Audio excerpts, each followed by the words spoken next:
This podcast is intended for a mature audience. Listener discretion is advised.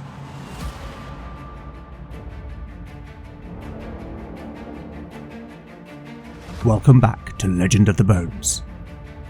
Following in the footsteps of giants, Legend of the Bones is a chimera. A mix of old-school tabletop RPG and dark fantasy storytelling.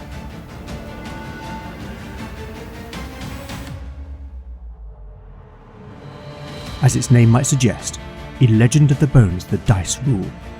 There'll be no rerolls, no fudging the dice, no metacurrency. The roll of the bones will determine the character's destiny, and no one will be spared their fate. None shall escape the destiny of bone.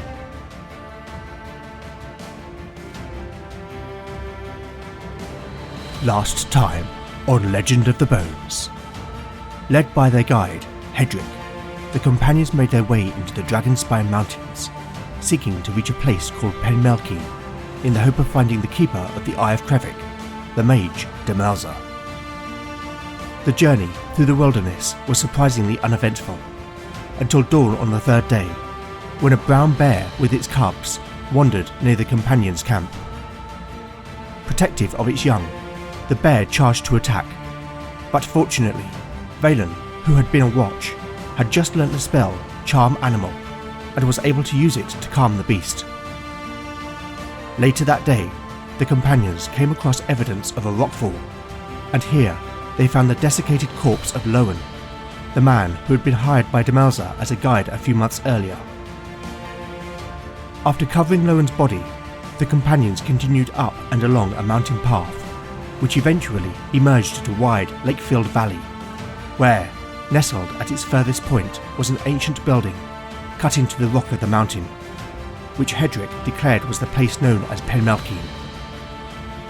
Meanwhile, Canute and his crew have made their way back to the open sea, and it is time now to catch up on the Northman's journey to find Beric's father, Jarl Einar.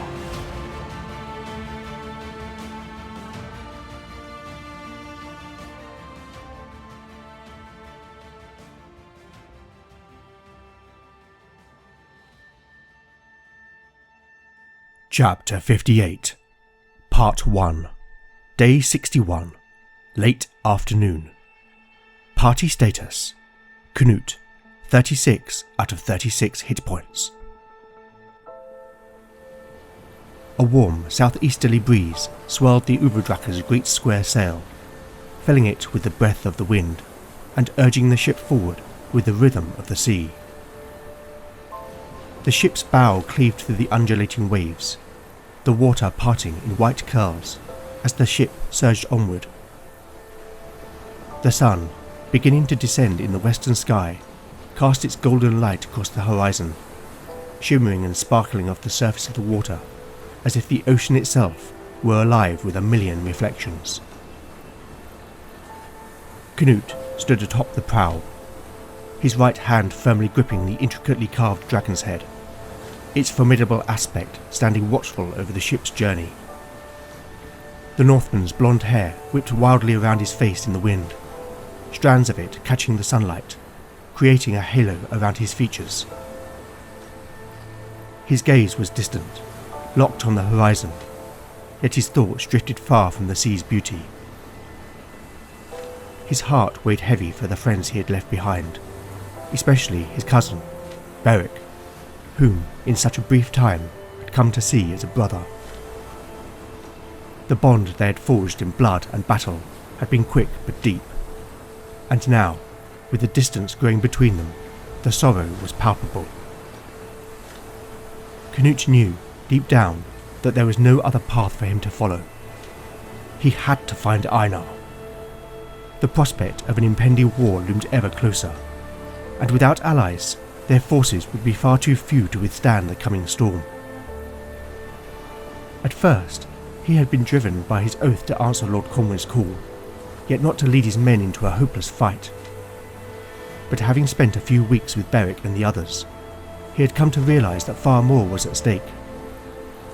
If the rebels triumphed, their victory would not be just a political one. It would be the dawn of a dark era. the Brethren's fanatical ideology would spread like wildfire, consuming everything in its path. Thousands would fall, and those who clung on to the old ways, the old beliefs, would be slaughtered or forced to bow to the new gods. What then? Canute considered the implications of a world ruled by the Brethren. With power and more already in their iron grip, the fire of fanaticism would not be satisfied with the mere conquest of one kingdom. Emboldened by their success, they would inevitably turn their sights on neighbouring lands. Wessas, Bernica, Llanrhys, each a prize to be claimed in their unholy crusade. And even though it might take a generation, eventually their eyes would fall upon Scanvia, his homeland. They would come for his people, for his way of life, for everything he had ever known. And all the while, the Salian Empire would be watching, waiting. They had long coveted the northern realms, and a war framed as a holy crusade against the pagans and those that harboured them would provide them with all the justification they would need to march north and claim the territories as their own. No, this was far bigger than his oath to Lord Colwyn. He inhaled deeply, the salt of the sea air filling his lungs. The scent was both comforting and invigorating, a reminder of everything he had fought for, everything he still hoped to protect. The open sea was in his blood, raw, untamed, and vast beyond comprehension. The freedom it promised, and the sense of endless possibility, was at the core of his being, a part of him since childhood. Scarne children were raised to sail, not only because the northern seas were rich with bounty, but because the ocean held an undeniable power over the people of his homeland. They revered it, and from a young age they were taught that the sea was both a cradle of life and a force that demanded respect. A flicker of movement suddenly caught his eye. He turned, his gaze falling to the water beside the ship. A pod of dolphins, sleek and silver in the sun, were racing alongside the Uvrdraka, their bodies slicing through the waves in perfect harmony, breaking the surface with fluid, rhythmic grace. It was a brief moment of beauty and wonder, yet Canute could only smile with the irony of the omen. For dolphins following a ship heralded one thing: the oncoming of a terrible storm. Eventually, the dolphins tired of their game and disappeared beneath the waves, leaving the Uvrdraka to plough forward in solitude. Canute returned to the steering platform, taking the helm from Raven. His second was a grizzled old warrior, and blind in one eye, lost in a fight when Canute was but a boy. A man who had served his father loyally for many years, and Harold had often said that there was no finer seaman. After his father's death, Raven, like a few of Harold's oathmen, had given their allegiance to Canute. The rest had taken Harold's ship, the Se Harafen, and sailed away to offer their oath to Einar. He was a Jarl of great renown after all, and had not bound himself, as Canute had, to a foreign lord. Canute had known Raven all his life. The old warrior had only been a summer or two younger than his father, and had been tasked with teaching his lord's sons shipcraft. Canute had learnt quickly to trust Raven's judgment. The man had an uncanny knack for finding his way at sea, even in fog or on a starless night. He knew a man with such sense should be listened to and trusted. "What think you, Raven?" Canute asked. "Where would Einar sail this season?" Raven raised his head and squinted his good eye against the sun. "The fog is not yet cleared, Lord," he replied cryptically. "But I shall cast the rules." "Do that," Canute agreed, knowing that the older man had some skill in foresight, for it was said that Raven's mother had been a seer. "With luck, the ancestors may guide us." Just then, They rounded another headland along the rugged coastline, and as they did so, their destination came into view. There, perched high on a rocky promontory, like a silent sentinel overlooking the sea, stood the fortress of Penglanow.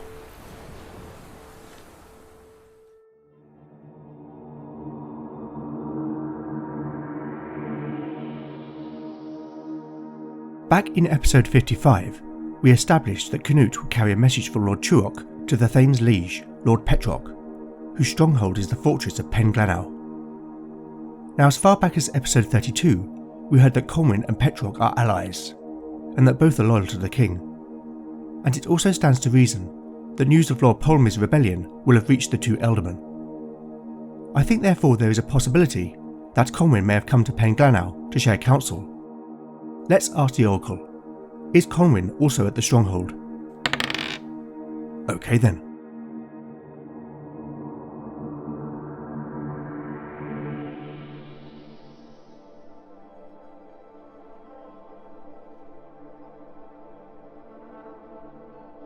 Chapter 58, Part 2, Day 61, Evening. Party status. The party status is unchanged. It was still light by the time the Uvadraka was docked. At this time of year, the sun did not dip below the horizon until long after the 9th bell, and there remained a few hours of daylight before the skies darkened into night. A river inlet lay between two rugged headlands, which, upon the northernmost, sat the formidable fortress of Penglanow. The inlet provided natural shelter from the unpredictable sea, and a harbour had been built there to accommodate at least a dozen vessels. A large village had also developed around the harbour, which flourished alongside the fortress, one providing vital goods and services, the other offering protection in times of strife. Canute had ordered the raising of Colwyn's banner as the Uvadraka approached. The white stag on a green field flapped vigorously in the breeze. Its display had prompted their arrival to be greeted by half a dozen of Petrock's housecarls, who offered to escort them up to the stronghold. Taking Arn with him, Canute followed the warriors up steep, uneven stairs, their edges cut into the jagged cliffside. His oathman was in fact Raven's nephew, and the two men had been companions since childhood. Whilst the Skarne warlord valued every one of his oathmen, Arn had distinguished himself in recent weeks. Canute had, as any good lord should, rewarded Arn with silver and gold. Yet being chosen to accompany his lord in matters of diplomacy was also a great honour that would not have been lost on any of the crew. The stairs soon terminated at a stout iron-bound door set into a weathered timber gatehouse, which the housecarl leader explained was not the main entrance of the fortress, but rather the sea gate, used for quick access to the harbour. 2 sentries permitted the group to pass, and they found themselves in a wide courtyard.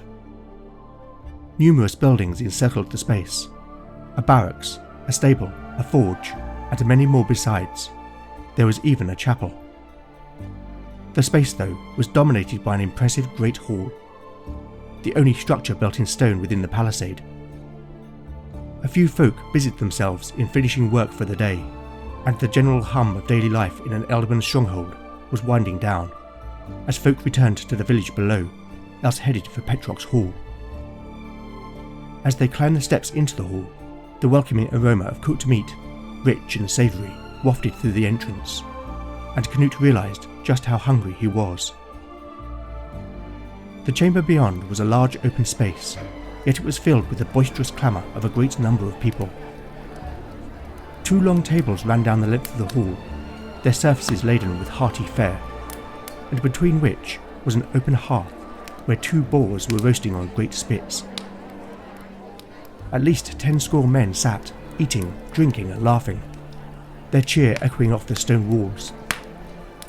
Canute's mind briefly flickered to happier times, of feasting in his father's hall, a hall which, Canute thought bitterly, now either stood empty, or more likely had been claimed by another.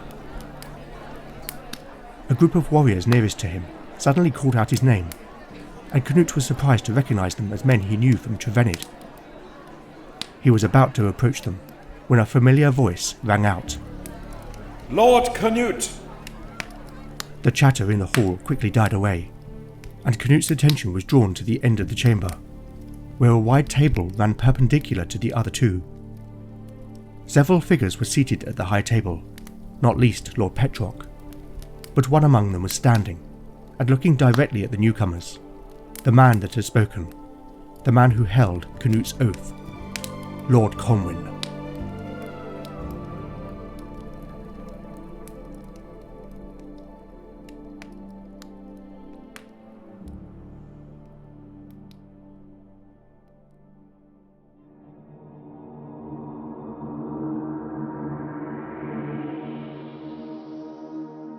So Providence would have it, the Lord Cohen has travelled to Penglanau to give and take counsel with his ally, Lord Petrock. I don't have any preconception about their host, so I'm going to consult Une, the universal NPC emulator, to find out a little bit more about his personality and his motivations. Une has a verb-noun mechanism to describe a character. Rolling percentile dice twice. Okay, for the verb I have 48, indispensable, and for the noun 69, gunman. Well, clearly the latter doesn't work, but rather than roll again, I'll take that to mean warrior. Thus we have an indispensable warrior. I think this means that he is an experienced soldier, and therefore likely to be an older man. Petrock's lands are also extensive, so he probably has the ability to raise a sizable army, which again would make him an important vassal for the king.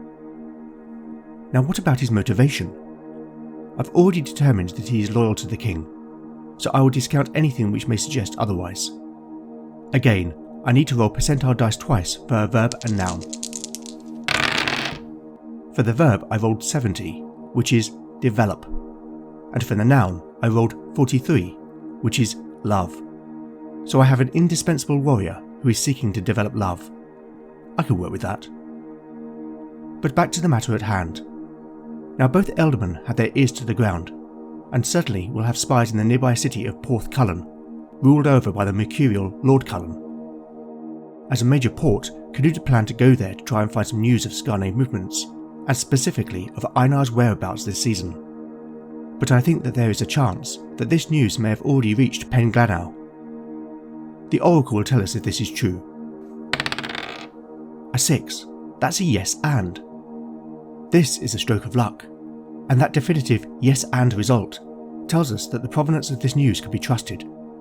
However, the question remains, where is Einar? In order to answer that question, I have created a table which has 6 of the northern realms where the Skarne are known to go to trade or raid, ranging from the furthest, the land of Friska, to the closest being Paranmore itself. A simple roll on a d6 will tell us where Einar is, and as I have arranged the results from nearest to furthest order, the higher the result, the better. A 5.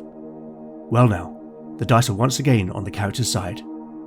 Let's find out what all that means.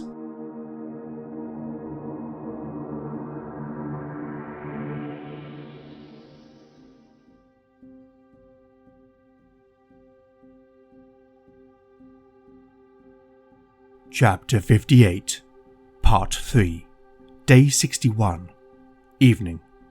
Party status. The party status is unchanged. Several ornate floor-standing candelabras softly illuminated the chamber in which Canute now found himself. The space itself was modest and sparsely furnished, save for a large table which dominated the room, and just like in the Ulfhethnar lair, a large map was spread out upon its surface. After greeting Lords Cohen and Petrock, Canute had petitioned to speak urgently with the 2 Eldermen in private. Having been granted his request, the 3 men had come to the chamber in which they now stood, and Canute had carefully relayed the events of the weeks that had passed since he had left Trevenid. The 2 lords already knew much of what had happened at Innis Gwyn. Brannock had brought the disgraced Abbot Wiglaf to Penglanau before returning to Conwen's fortress. In his wisdom, Petrock had kept Wiglaf under guard in his stronghold. Rumours of the Brethren's insidious influence had reached his ears, and he had thought better of sending the abbot to Trevance, where the king's justice might be undermined. When Canute had finished his tale, he handed Lord Petroc the message from Tuok. The older man unfurled the parchment, and holding it at some distance, began to read it with an intensity that betrayed his concern. Petroc was easily in his early 50s, his once blonde hair now almost entirely grey, and his face bore the experience of countless battles, and not all involving the sword. Canute was aware that the alliance between these two noble houses had stood for many years, Petroc having married the sister of Conwen's father. A damned traitor, Petroc cursed in a low voice, handing the parchment to Conwen, who read it in turn. This is ill news. Conwen agreed, his expression grim. The enemy seeks to divide us. Petroc looked to Canute. what do you think, Lord Canute? You have been there. Can Varfell be held? Yes, my lord. Canute replied confidently. Tuok is a good man. Loyal. He will neither betray you nor surrender. He also takes steps to strengthen the town's defenses. But moreover, I do not believe Polmir will send his forces to take Varfell. How so? Petroc asked, though it seemed that this was a test of Canute's wit, rather than because the answer was unclear to the older man, whose expression was one of scrutiny. To do so would only weaken himself, just as he seeks to weaken you. By paying outlaws to wreak havoc in the outlying settlements, he seeks to deceive you, while he commits his own resources to marching on Trevance. Brigands raiding Four Rivers was one matter, but El Forcano has not the strength to take a town as well protected as Varfell. Petroc nodded his approval, and grunted in acknowledgement. You are a wiser man than your father. Canute bristled inside at the slight cast upon his father, yet knew it to be true. Tuok must fend for himself, The elderman declared. And we cannot tarry. Conwen added. We must gather our forces and march to Trevance. We know not when the rebels will strike. You speak truth, my lord. The Northman agreed. But I came here as no mere messenger. Go on. The Southern Lords are united. They may well have mercenaries as well. Cullen, as we know, is unreliable. So, as it stands, our numbers will be too few. Canute hesitated. He knew that what he was about to propose would not sit well with either of the eldermen, and it was obvious by his demeanour. Speak plainly, Lord Canute. The Northman looked between the two men before replying. I have learnt, my lords, that my companion, Beric, is in fact my cousin. Your cousin? Conwen said in surprise. Aye, lord. It turns out that he is the bastard son of Jarl Einar. Einar. Petroc murmured bitterly. Yes, lord. But Einar does not know, and as far as I know, he remains otherwise childless. Canute let this revelation hang for a moment, then looked to Conwen. You have met Beric, lord. You know him to be a man of honor. He will fight for you. And if I can find Einar, then perhaps, for Beric's sake, he will also. Conwen nodded, seemingly considering the consequences of what Canute had told them. And how will you find Einar? He said eventually. He could be anywhere. Not anywhere. Petroc interrupted. Somewhere. And that somewhere is Hlanris.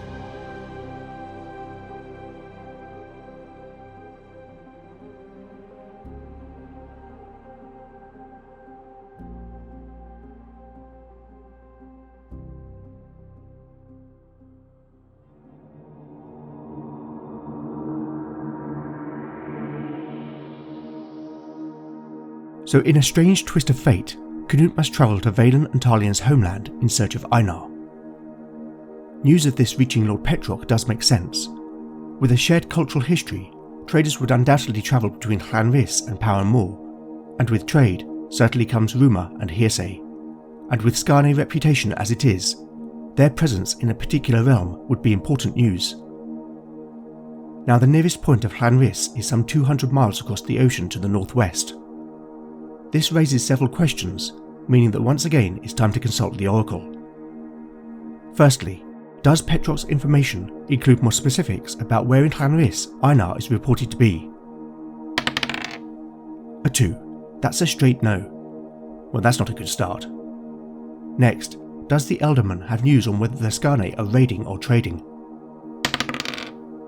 A 3. That's a no but. It looks like the dice do not want to give up any more secrets. However, that but may give a clue as to the Skarne's purpose in Llanrhys.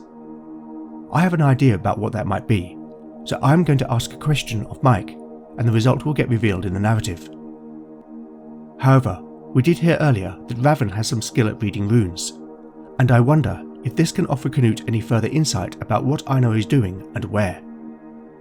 Now I have zero knowledge of real Norse runes. However, after a bit of research online, I found information about a runic system called the Elder Futhark. This is a system of 24 runes originating from around 400 AD. If I divide the runes into 3 equal groups, then roll a d3 followed by a d8, then I can randomly determine which runes have been drawn by Raven. I'm going to do that off mic, and we will hear the results in the narrative.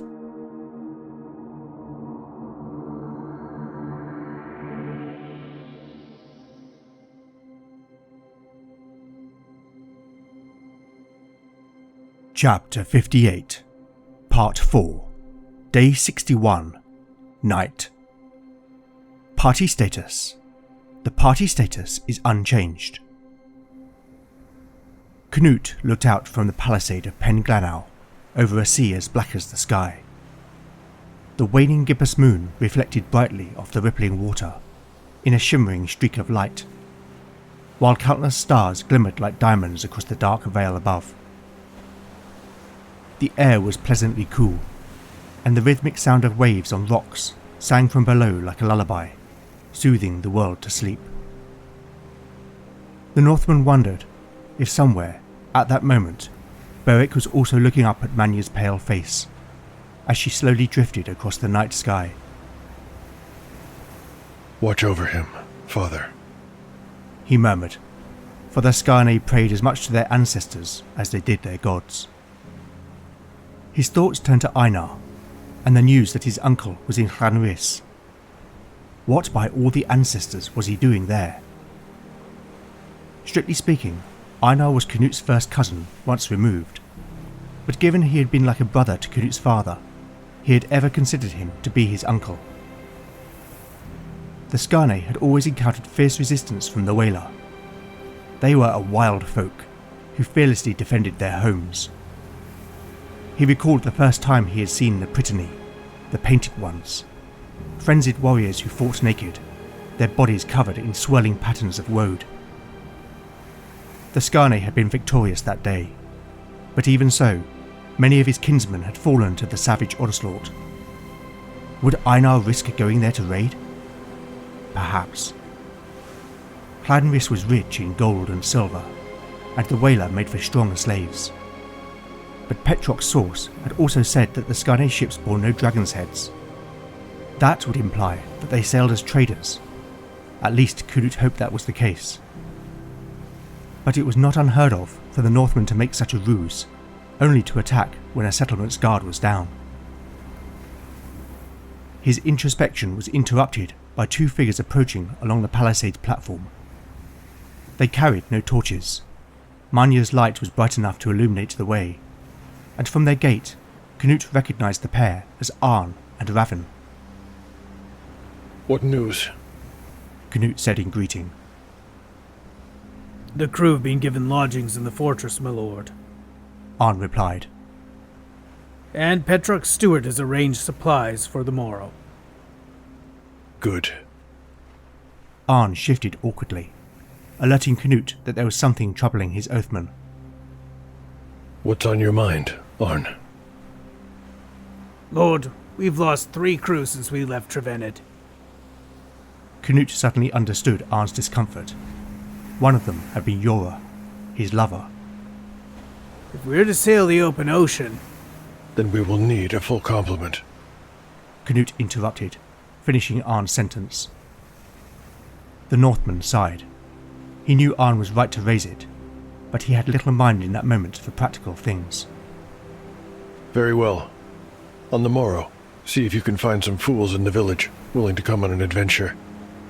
If not, I'll petition Lord Cohen. Arn nodded, then looked to Ravin, indicating that the older man also wanted to speak.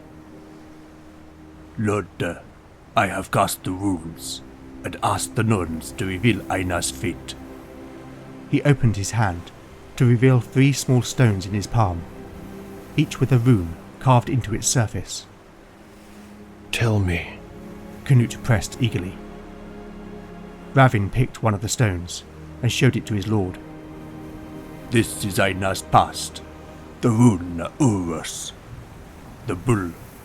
It symbolizes strength, power, and potential. This did not surprise Canute. Einar's reputation as a warrior was formidable. Ravin showed his lord the second stone. This is Einar's present, the rune Ingras, the seed. It symbolizes new beginnings, creation, and planting. Canute raised an eyebrow. What could that mean? New trade. He reasoned, voicing his inner thoughts. It's possible, Lord. But you also said that Jarl Einar was otherwise childless. Arn offered, inferring a different explanation. Canute nodded. There was some sense in Arn's words. You could be right. No man wants his bloodline to fail, and Einar has no knowledge of Eric. He could be seeking a bride, and along with it, an alliance. Canute looked back at Ravin expectantly. What of his future, Ravin? The older man held up the final stone. Jarl Einar's future is told by the rune Talla, inheritance. It symbolizes the passing on of traditions, values, and knowledge. Canute nodded, the answer to the riddle revealing itself, like a sea fog dissipating under the heat of the sun. That must be it. He concluded. Einar seeks an heir.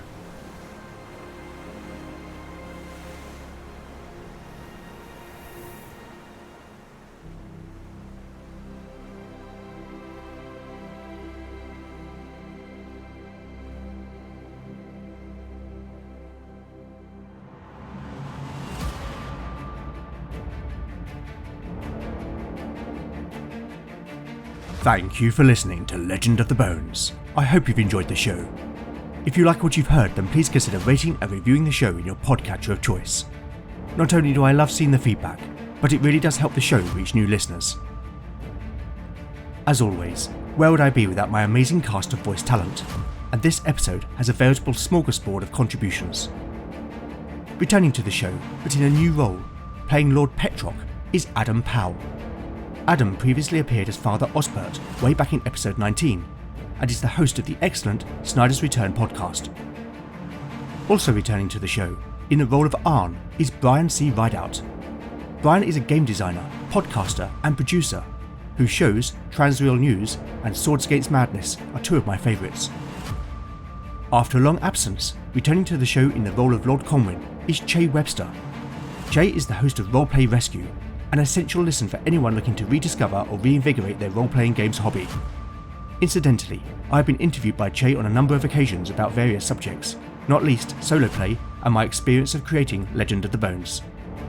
And finally, returning once again in the role of Canute is my comrade in arms, Jon Cohen, creator of Tale of the Manticore. My sincere thanks to all of you for your support. I am as always incredibly grateful. I'll put these wonderful folks' links in the show notes. You could also help by liking or reposting new episode announcements or by recommending the show online or to a friend. You really can't beat the power of word of mouth.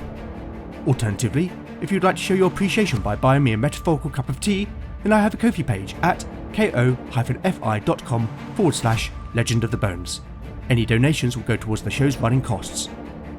If you're interested, I have a range of merchandise, which can be found at www.redbubble.com/people/legendbones/shop. To keep the cost down to you, all items are presented at zero markup. I make no money from them. It's purely to give something back to fans of the show. I would also love to know what you think of the show, and I do respond to every message I receive. So with that in mind, you can contact me on X at LegendBones, Blue Sky at LegendBones, Mastodon at LegendBones at ttrpg-hangout.social, Instagram at LegendOfTheBones, email at legendofthebones@gmail.com, or go to legendofthebones.blogspot.com for show notes, house rules, character profiles, art, maps and more. Join me next time to find out what awaits our adventurers as the bones decide their fate. None shall escape the destiny of Bone.